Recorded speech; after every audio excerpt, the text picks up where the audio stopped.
Hey, friends, and welcome back to the Midlife Edit. As always, I'm your host, Jen Weinstein, and today I'm ready to dive in to week 4 of the pre holiday reset. But before we do that, you're getting a twofer today. Not only are we going to talk about reflection in week 4 of the pre holiday reset, but I've also got a short interview with the Pittsburgh-based band Neostem. They are playing a show. They're playing 2 shows this weekend, but they're playing a show on Saturday at the Poetry Lounge in Pittsburgh, and I'm volunteering for Punk Rock Saves Lives for that show. So that's how I got connected to them. And honestly, I felt like bringing you this conversation was the perfect way to blend reflection and community and music.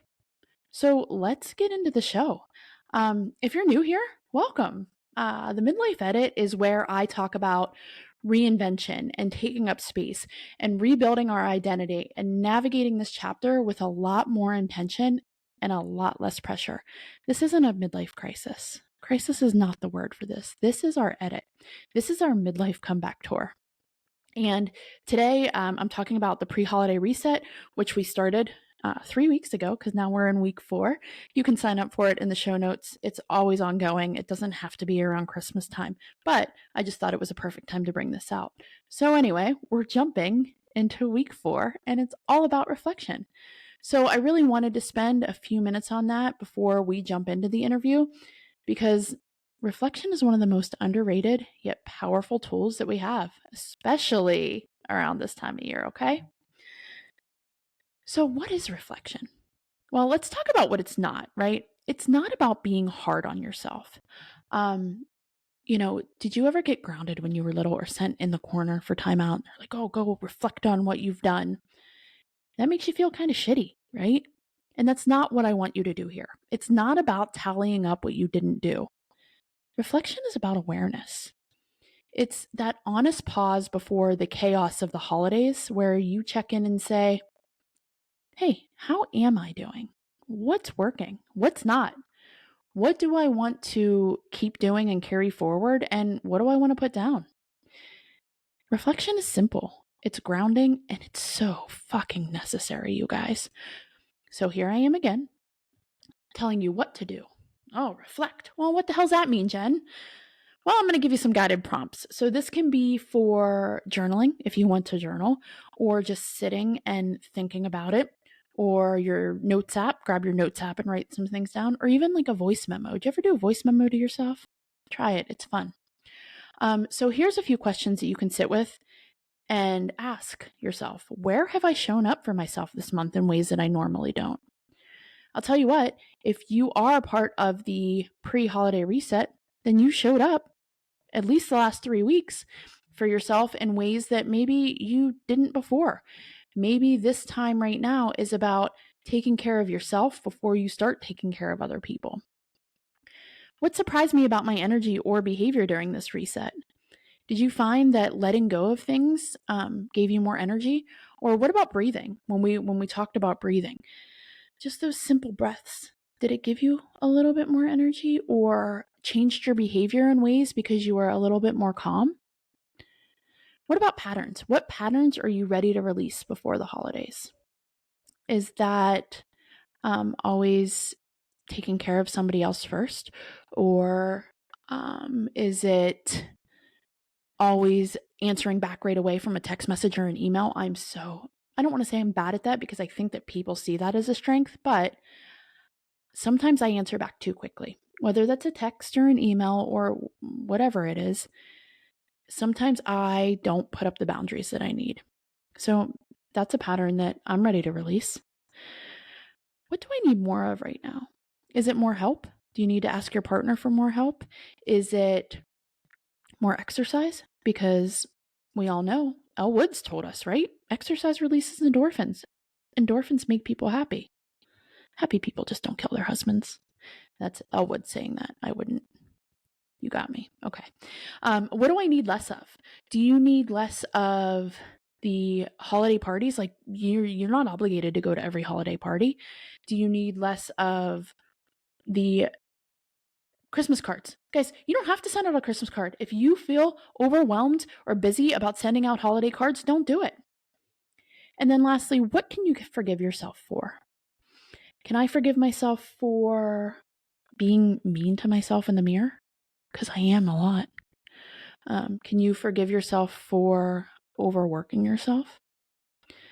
So for me, this week brought up how much I've been juggling, from work to the podcast to volunteering. I'm volunteering for Punk Rock Saves Lives, to the Feed the People tour, which, by the way, guys, plugging it again, we are at just under $150. I would love to get to $300 by Thanksgiving. So go check out the midlifeeditco.com/shop and get your Feed the People t-shirt or sweatshirt. Remember, 100% of the profits go straight to feeding America. Let's help hungry people this year, guys. So anyway, I do, not only do I do that, but I'm a wife and I'm a mom and I'm a stepmom and I'm a friend and I'm a daughter and I'm an employee and I do all these things, right? But I don't give myself credit for how much I care. Sure, I get the thank yous and the pats on the back and everybody else says those things, but I don't give myself enough credit. I care deeply about people, about community, about women in midlife feeling less alone, and about the hungry families that are out there, or just my family, my immediate family, my extended family. I want to make sure that everybody's okay. I want to make sure that everybody's happy. And I will tell you, caring about people sometimes can weigh you down, but also I want to teach my children that caring about people is such a great quality to have, right? And caring about others is a way that fills me up. Okay. This is what, episode 39 or 40 or something like that. So I've only been doing this for less than a year, but I've kind of had a little bit of a platform, with Facebook and TikTok and Instagram. But you know what I'm doing? I'm going to give myself credit and being damn proud of myself for helping people, whether it's just talking into this mic or raising money for Feeding America or taking that phone call when I don't feel like talking on the phone, but that person really needs your attention, or just simply being there. And I know that I'm good at that, and that brings me joy too. So let's talk about today's interview, because reflection isn't always about quiet journaling. Sometimes reflection shows up through music. And how many times have I talked about it? Unfortunately, I am not Jem and the holograms, because that's what I wanted to be. But I do love music, and music has always been how I process and how I breathe and how I feel grounded. So today, I'm so excited to share a short conversation with Neostem. They have a punk, grunge, metal type sound. Go check them out. I listen to them on Spotify. I believe they're on Apple Music as well. They just have an awesome, unique, great kind of sound that embodies energy and community and the spirit behind Punk Rock Saves Lives. So, without further ado, let's jump into my interview with Neostem. All right, guys, as promised, I have a interview today with the Pittsburgh-based band Neostem. So, for anybody who might be new to your band, guys, Ryan, Matt, Rob, Hello. Somebody tell me how the three of you met and how you started the band. Me and Ryan together. Yeah, we grew up across the street from each other in Homestead, a suburb of Pittsburgh, and we just one day decided to pick up instruments, and that was, Literally how it happened. yeah. I mean, that and a little bit of MTV, watching all the music videos and CDs, What else? cassettes. Wilson. Yeah, movie soundtracks, awesome movies, all that stuff led up to it. And Rob here, we found him on Craigslist. He was just out and about looking, and I seen his post, and I said, wow, this guy seems like he fits all the credentials that we're looking for. And there he is, 7 years later? About now? 9, yeah. That's what I'm saying. Yeah. We gave him something for his tenure, like a box of Cheerios or something. Oh, yeah. Apple cinnamon. Or a watch, a Citizen's watch. He said a watch. We'll get you a little glow-in-the-dark Timex. Exactly. Get you your coffee cup. So your sound is described as a fusion of grunge, punk, and metal. Okay, so I've been listening to you guys a little bit, and as much as it's all of those, it's so unique. So how did that happen? Did it kind of happen organically, or was it on purpose, or you guys just picked up instruments and you did your thing? We're 3 different music styles, 3 different personalities, and it just works. When we get together and make music, like Ryan's playing something, I'm playing something totally different, Rob's doing his own, and it's one of the things we really can't explain. It's just, it works. And every time we write a song or making new music, it's just, everything just fits. It's the weirdest way to explain it. It meshes well. I mean, it's 3 different personalities. It's like having 3, personalities under one roof, And there's a lot of influences that I bring, that Ryan brings, that Matt brings, and they all intertwine together. Yeah, which makes us neat.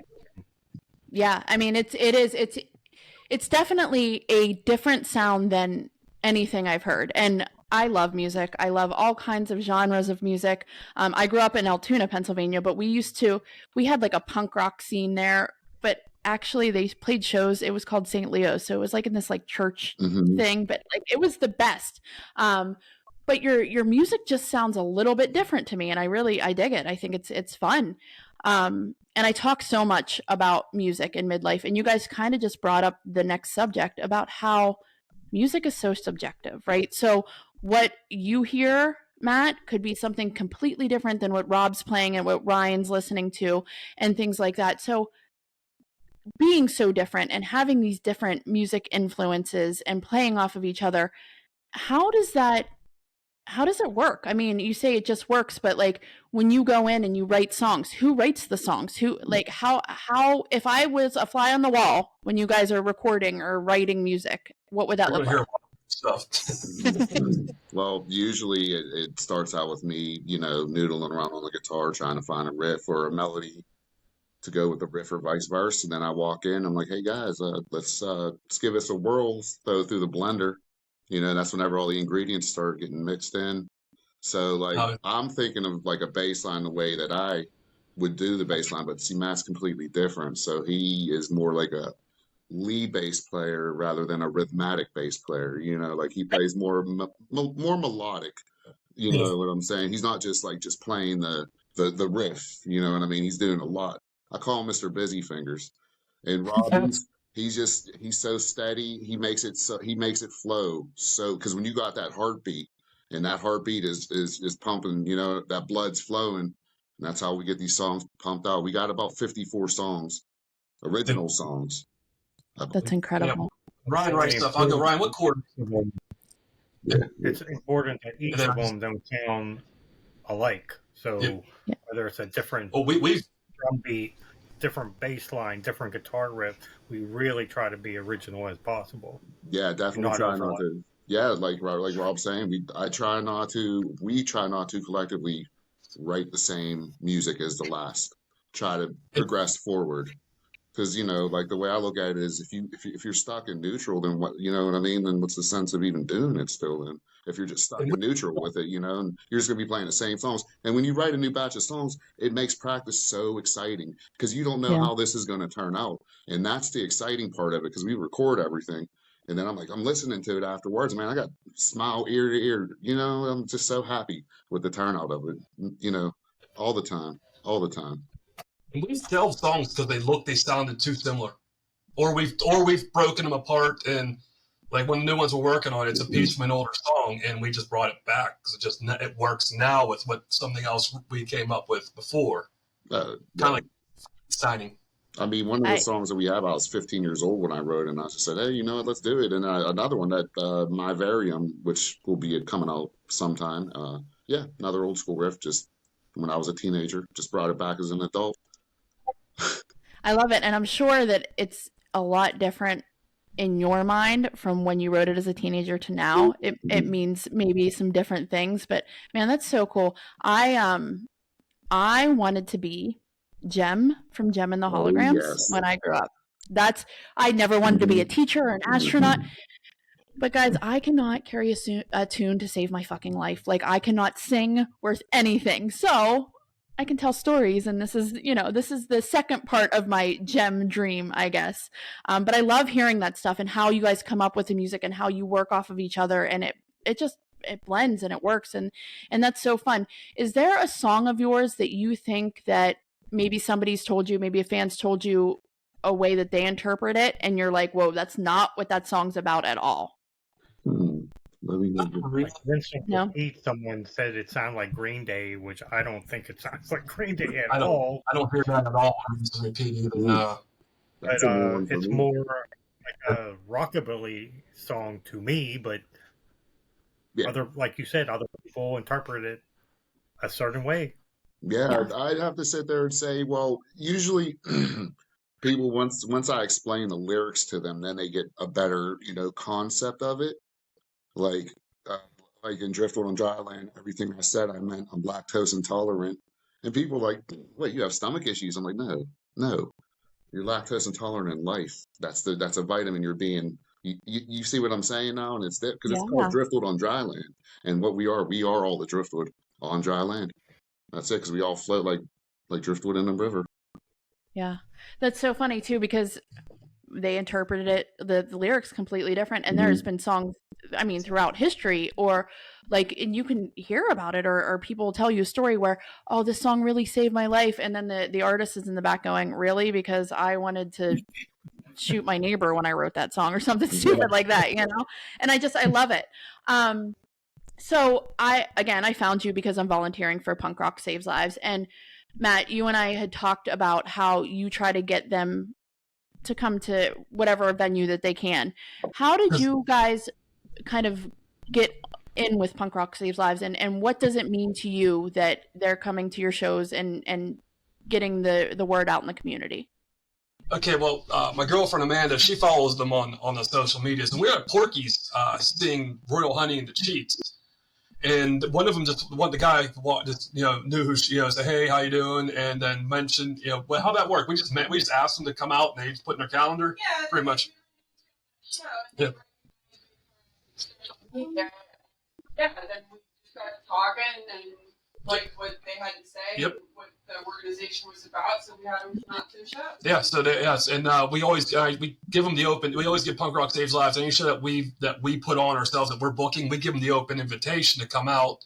I know they always say they have to get permission to make sure there's a lot of stuff they want to be able to promote, and everywhere we play that they've come out to has been no issues. Like I was telling you last year, they did a toy drop at Sport Hill Sports Bar.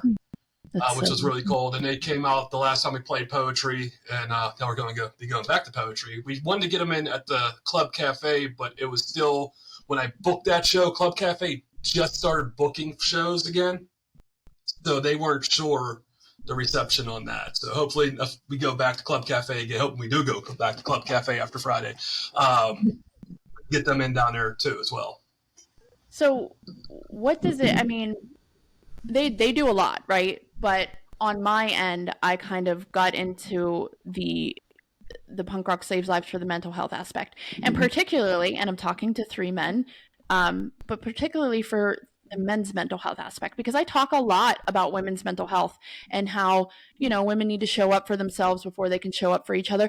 But the one thing that I think that we need to talk more about in society is how it's okay for men not to be okay, and how we can talk about it, and it's not less macho if you have some issues that you're going through. Right. So that's where I kind of found it, and that's where I think music meshes with it. So what are your thoughts on that being part of, your shows now?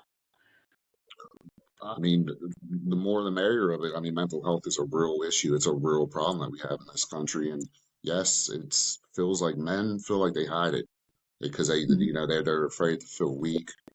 They don't want to be, I guess, particularly made fun of, especially if you have friends like they'll laugh at you for something like that. But some people actually really do struggle, and they don't understand it. Because you don't really want to talk about it much because you don't want to bring moods down and whatnot. But the organization that you're working with, it's amazing because they need people like that out there. There needs to be people like that out there to help people. Yes, it's great. It's great. It's a great thing that you guys are doing. Need more people like that, Yeah. There needs to be more awareness that it's okay to come forward. I mean, there's times where I felt down in the dumps, but you know what? I have. Yeah, that's what I mean. And there's times where I felt down in the dumps, and I'll just translate into songs, So That's what pretty much Neostem's based on, is adult angst, just dealing with adult problems. Being mental health is one of them. Co-workers, waking up, going to work, dealing with your neighbors. That's the whole premise of Neostem. Yeah. I love it. Dealing with your well, I mean, we all live in or around Pittsburgh, and neighbors are right beside you all the time. So dealing with your neighbors, that's a tough one. Yeah. So let's talk about maybe your biggest influences in music growing up. So you're all three different. You say you all have different sounds. Who have been your musical influences? Maybe let's do two. Let's do one from when you were growing up, and then one now. Okay. Rob, do you want to go first? Yeah, you want to go Rob go first. Yeah. We put Rob on the spot. Well, probably growing up, Motley Crue was a huge influence. Tommy Lee, I saw a Looks to Kill video, and that's what I want to do. I want to play drums. So that's what got me into drums. But now I really like Volbeat. I like their style. They combine metal and rockabilly and punk. So that's more of what I'm into now. So it's just where I've been and where I've grown to. So I do like country. So they have a little bit of country in their music. They have some punk rock, some metal. So that's what I like. I'm very broad with my musical influences. Awesome. Matt, how about you? Well, Ryan and Rob hear this 1,000 times, and my mom was big into music, and she raised me off Bruce Springsteen. Love it. That was it was one of those I was talking to Dave Bizard about it a long time ago. He plays guitar, and We Came from Space. And I was like, yeah, it's like unknowingly Bruce Springsteen inspired me to get into music without me ever realizing it. And it was because my mom just shoved it down. Like Ryan lived across the street from me, and he heard the coming from my house. My mom was playing it. Oh yeah, windows open, summertime, front porch. The whole neighborhood could hear listening to Bruce Springsteen.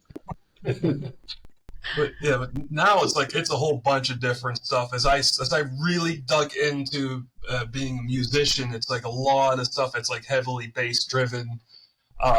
Anywhere from I'll go from like Rush to I listen to like the Gaslight Anthems, another one of my favorites. Then you start getting into the punk rock bands. I like a lot of hardcore stuff. So like a lot of like Agnostic Front, stuff within that realm.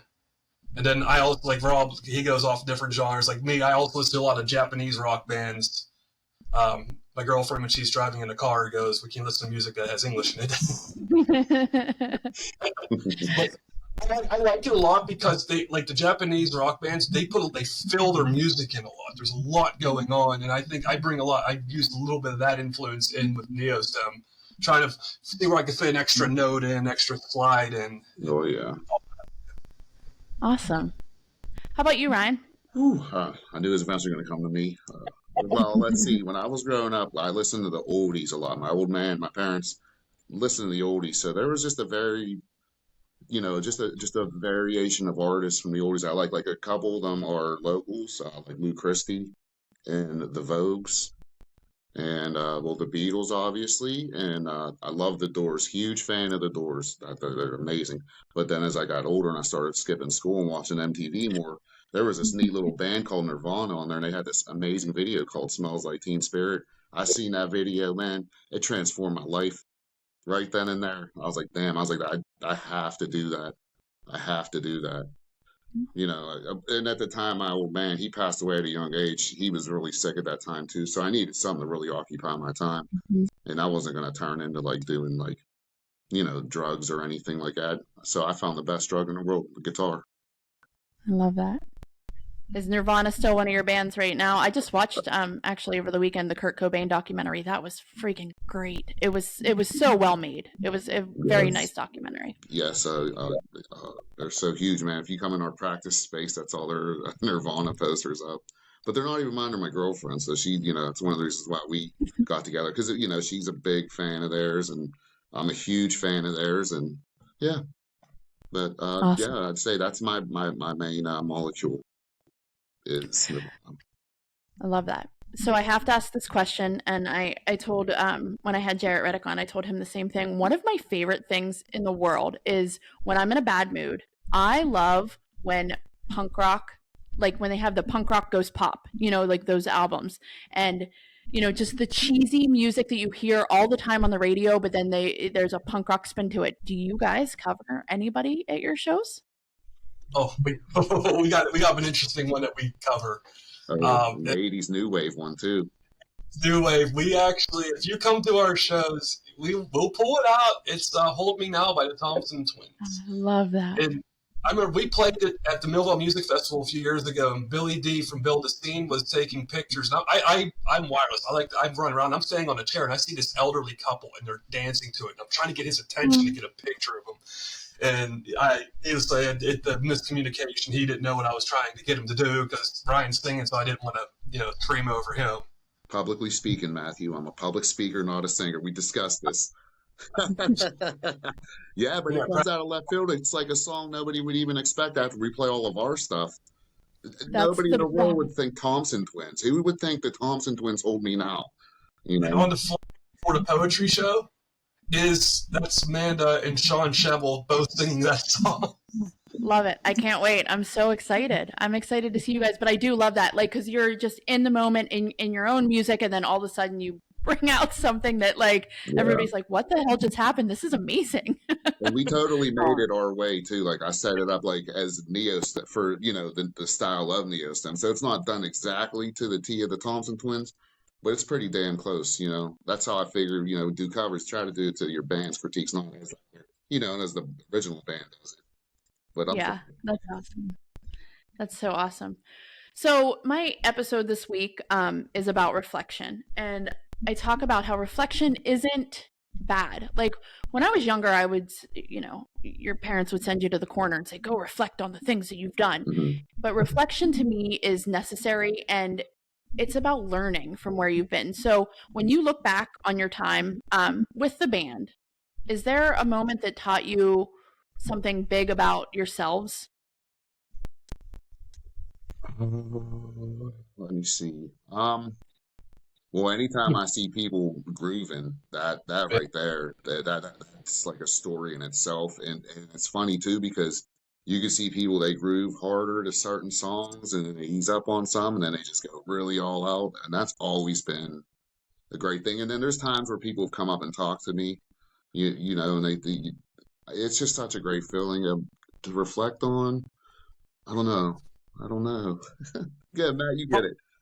Probably whenever, like, for me, it's going to be whenever we first we open up for Sponge at the Craft House. Yeah. And the fact that people we've never seen before were coming up to us going, you guys are really good, man. We like your music, this, and shake our hands. It's kind of like, I look back on that, and it's kind of humbling because, like, I never expected Neostem. If you would ask me when we first formed in 2013 that we would be here right now, I'd probably would have laughed. Because that was the realization that we've hit that next level as a band. It's having people getting people that don't know coming, who like us, and now those people also sometimes do come out to our shows. Mm-hmm. It's just that total stranger liking what you're doing that you don't expect to. That is what's, for me, is really what makes it. It does.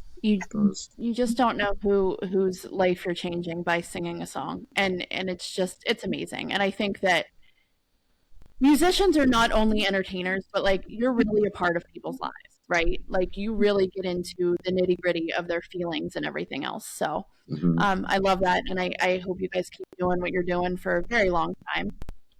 So when you think about 2013, what's one piece of advice you would give that new band that you wish you would have known then? Oh, don't start in a garage in February without heat.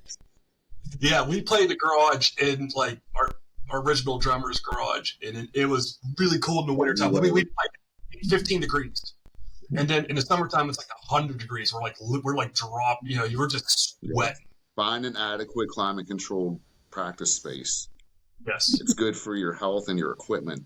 I cut my hand practicing that, my fingers, because they were so dry, and they were bleeding all over my guitar. Like because it was so cold, our amps they make a noise in between songs because it was so cold out. For as cold as it was equally as hot. Like we were looking like Larry the Lobster from SpongeBob. That red, like we'd have to take water breaks and all that stuff, man. It was a good time though. It was a good experience though, all in all, because you know what? That helped prepare us for any weather gig, you know. So if you play outside and it's cold, we're good. We practice, and we play outside, it's hot, we're good. We practice in it, you know. So if anything, that does help though. But yes, climate controlled practice space for sure. Any new band. Awesome. I think it would be crafting our own songs, like writing and honing your own sound is so important. From where we were for our first coffee house show to now, our songs are so fundamental. Oh yeah, but I think they get more mature. Sound, yeah. More mature in your sound, but not as a person, right? Because you can't ever be too mature. You got to have some fun in life. Right. Let's take a look at the first album versus what we just released. You can see growth difference in us. Yeah, I love that. I'm sure. What's your favorite Pittsburgh venue to play? I personally like Squirrel Hill Sports Bar, but I am becoming a big fan of Poetry Lounge. I really, really dig that spot a lot. It's pretty neat. I like the Millville area in general. Big fan of it. Me too. Big fan. Poetry is kind of like picking up where Excuses left off. Excuses was a very comfortable spot, and if you'd asked us this years ago, I'd have said Excuses because Excuses was open. But yeah, it's probably I like the environment of Poetry Lounge, which is why we try to book here a lot more. And the bartenders are cool, the owner's really cool. People, you know, it's the most chill, accepting environment you can walk into. They don't care who you are as long as you got a good attitude, and the positivity kind of you feel it when you walk in there. Awesome. What about you, Rob? Poetry Lounge? I still like Club Cafe. Never had a bad show there. Sounds always fantastic. There's something about that venue I really enjoy playing there. They do have a fantastic PA system. They do. It sound they have a crispy sound there. That has a lot to do with it also. Yeah, for sure. So before we talk about what's next for your band, tell me each individually, dream lineup, dead or alive, who are you playing beside? Ooh. Matt, we'll start with you.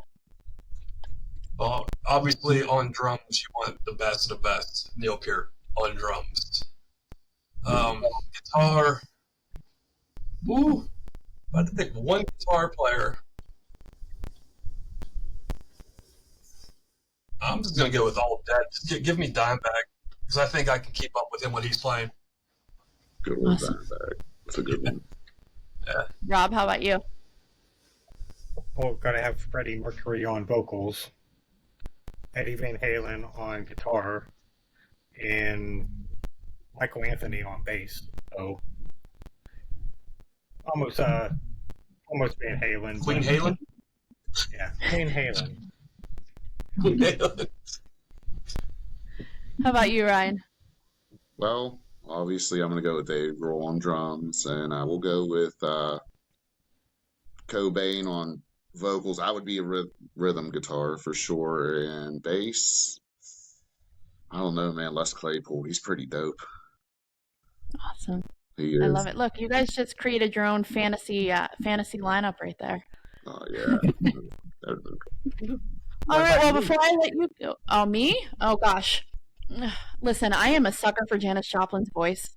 I just there was just something about her voice. So salty. I'm a big Dave Matthews fan, so Carter Beauford on the drums.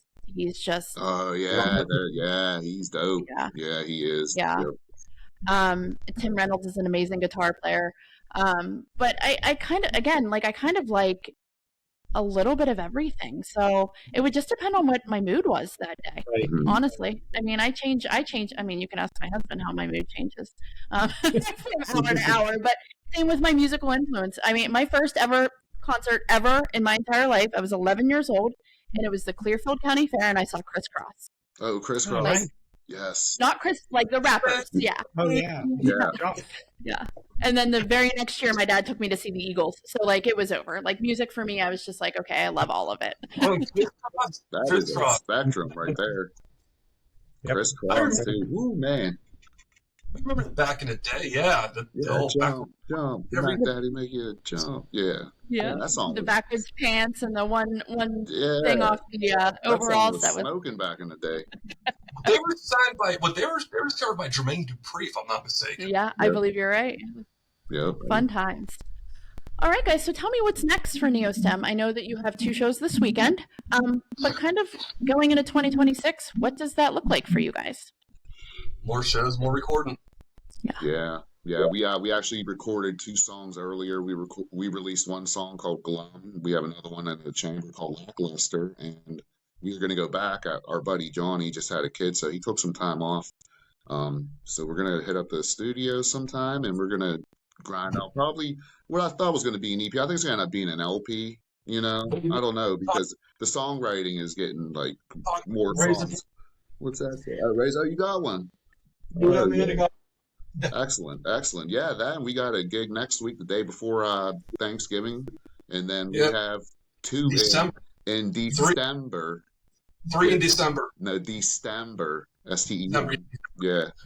16th, 18th, and 20th. So it's just right through. We're in November, and next month is what? December. Yeah. Kind of work with it a little bit there. Awesome. So if people wanted to find your music, they want to come to a show or find you, where can we find you? We're all over for music streaming. You pick an app, we're there. I made sure I got us everywhere. When I check our stats monthly, I see like all these different apps that we're on. I totally forget that I set our music there. But yeah, you have a music app that streams anything music. We're going to be there. Come see us at our shows. We got a YouTube page that we got some stuff up that I am really bad at updating. And also our latest single, I am slowly but surely working on a music video for, which will come out eventually. That's amazing. Well, I'm gonna link your Instagram and your Facebook and everything in the show notes so everybody can find you guys. Thank you so much for taking the time out of your busy day to come chat with us. And I can't wait to see you on Saturday. I'm really psyched about the show. I think it's going to be great. And I appreciate you guys with the Punk Rock Saves Lives. Keep doing what you're doing and keep spreading joy through music. Thank you so much, Jen. All right, guys. We'll see you on Saturday. See ya. Take care. Bye-bye. A huge thank you to the guys at Neostem for hanging out with me today. If you're local to Pittsburgh, come check them out this Saturday at the Poetry Lounge. It's going to be an incredible night. Punk Rock Saves Lives will be there. They're doing really great work in communities everywhere. It'll be so fun just to hang out with the guys and sit back and just listen to music. So let's just quickly bring us back to the theme of the week. Reflection doesn't always look like stillness. Sometimes it's connection or music or volunteering or community or showing up in ways that remind you who you are. So take a few minutes this week to reflect on what you need, what you're carrying, and what you're ready to let go of. You deserve that pause. Take a look in the mirror and tell yourself something nice. Be proud of yourself this week. Also, I put together a free 4-week reflection workbook for you. It's linked in the show notes. I can send it in an email. Visit me on the social medias at the Jen Weinstein. Anywhere, go check it out. It's just a great companion for this week. It's a quick little PDF. Don't forget, we are just under $150 for Feed the People tour. So go to the midlifeeditcode.com/shop. I'll link those in the show notes to get your t-shirt or sweatshirt where 100% of the profits go right to feeding America. So let's help this year. And if you're in the Pittsburgh area, make sure you stop to the Poetry Lounge on Saturday and check out the guys in Neostem and talk to me about Punk Rock Saves Lives. If you love this episode, please share it, rate it, send it to a friend. Every little bit just helps so much. And as always, thank you for being here. Thank you for being part of the Midlife community, the Midlife edit, the Midlife comeback tour. I hope that you enjoyed this episode, and I can't wait to see you next week. But until then, let's make this a damn good chapter.